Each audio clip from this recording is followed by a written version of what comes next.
Hoje dia 20 de 8 de 2025. Dia 20 do 8, né? Dia 20 de agosto de 2025. Mostrando aqui o ventão, né?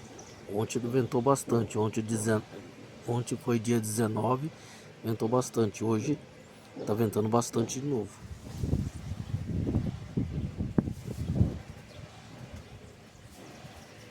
Vento com rajada, né? De 50 a 80 quilômetros por hora.